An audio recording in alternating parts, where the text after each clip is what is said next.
હુડાના વિરોધમાં હુડા સંકલન સમિતિએ બંધનું એલાન આપ્યું અને આ એલાનમાં હિંમતનગરની આસપાસના 11 ગામના લોકોની સાથે હિંમતનગરના નાનામાં નાના વ્યક્તિથી લઈ મોટામાં મોટા વેપારીઓ, રાજનેતાઓ, સહકારી સંસ્થાઓ જોડાયા અને સૌ કોઈએ એક જ સૂરમાં કહ્યું, કોઈ પણ કિંમતે અમને હુડા મંજૂર નથી।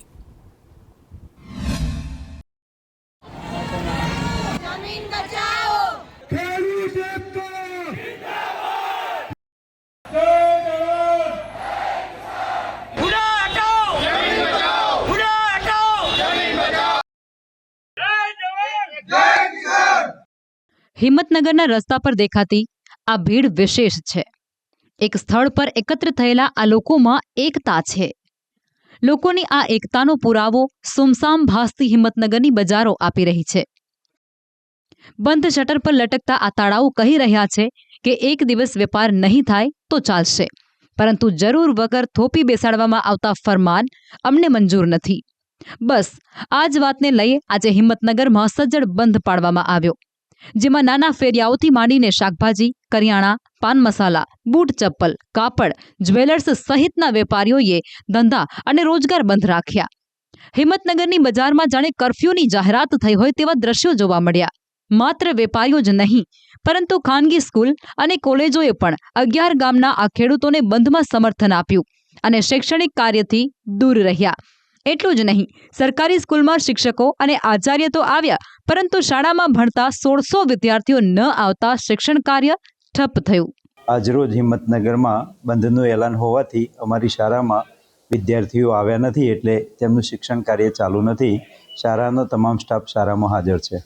ઓફિશિયલી બધા શિક્ષકો પોતપોતાનું કામ કરે છે, બાળકો આવ્યા નથી। વાત માત્ર શાળાઓ, કોલેજો કે પછી નાના ધંધા રોજગારની જ નથી, પરંતુ હુડાના વિરોધમાં થયેલી આ બંધની જાહેરાતને હિંમતનગર એપીએમસીએ પણ સમર્થન આપ્યું અને જેથી હરાજી બંધ રહેતા એપીએમસીની બહાર જણસ વેચવા આવેલા ખેડૂતોના વાહનોની લાંબી કતાર જોવા મળી।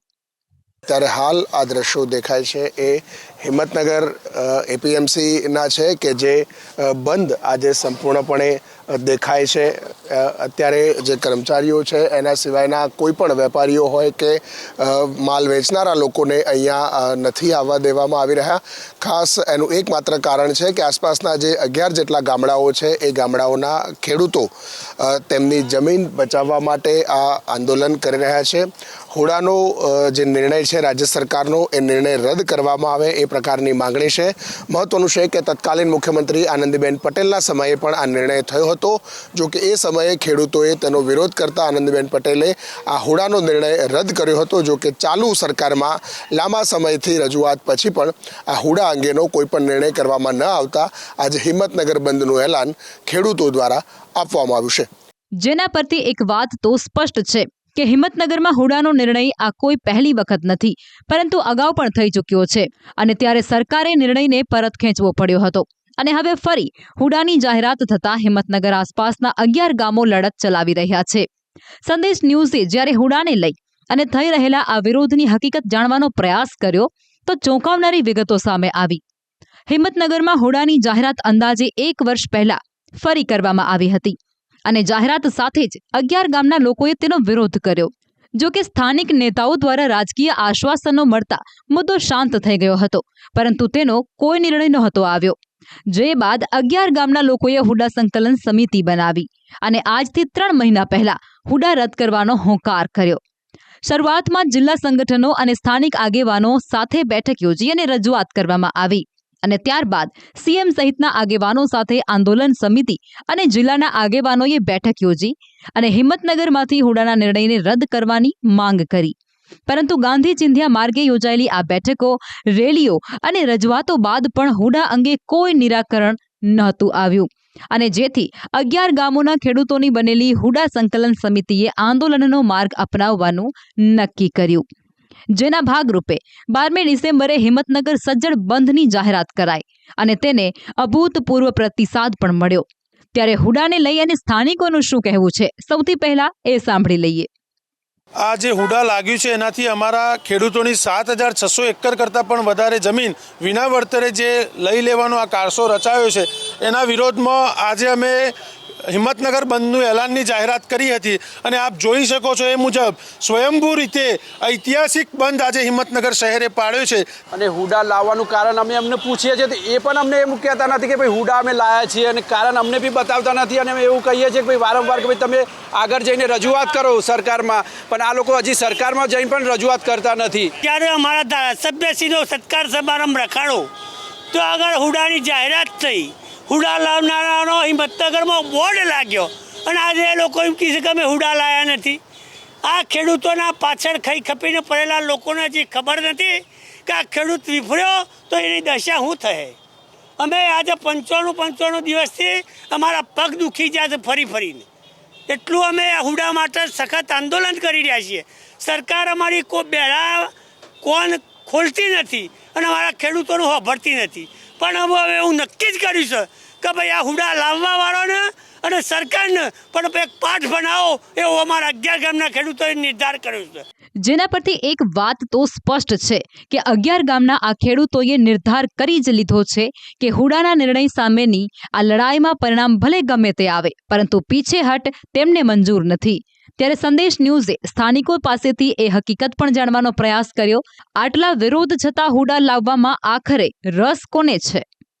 હિંમતનગરના મોટા નેતાઓ બહાર બેઠા હિંમતનગરની પંચાયત કરી છે, પણ એને એ ખબર નથી કે આવા નીકળી જાય. આ વખત ખેડૂત સહન કરવાની શક્તિ આવું ખૂટી ગઈ છે અને અમે એને મોટા અમે કર્યા અને એ જ અમારા પગોમાં આવ્યા છે.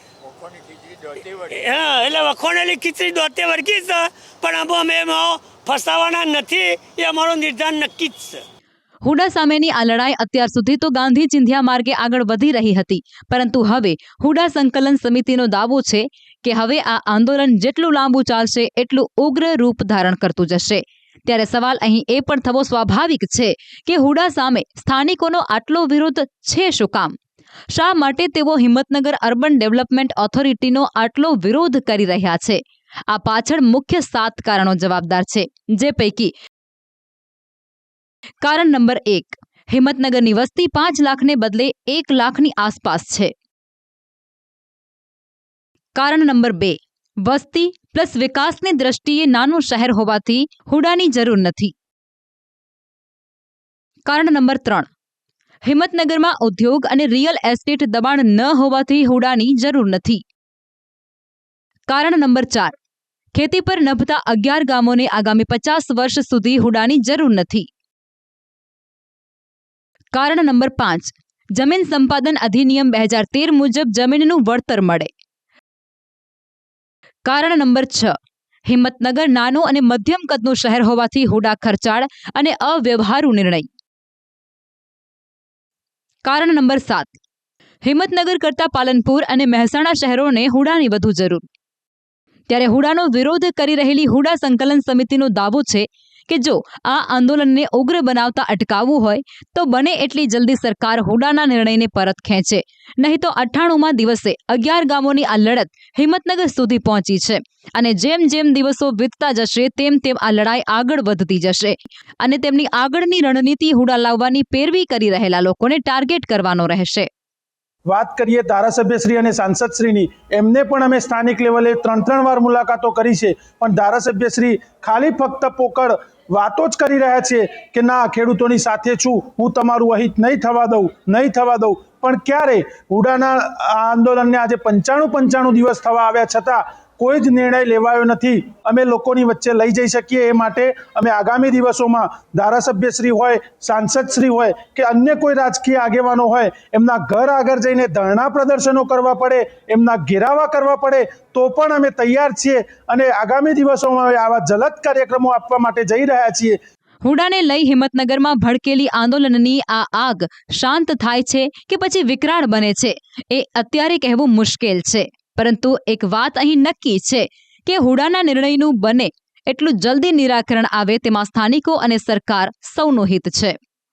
આજના એજન્ડા માટે હિતેશ રાવળની સાથે હિરેન રાવળ, સંદેશ ન્યૂઝ, હિંમતનગર.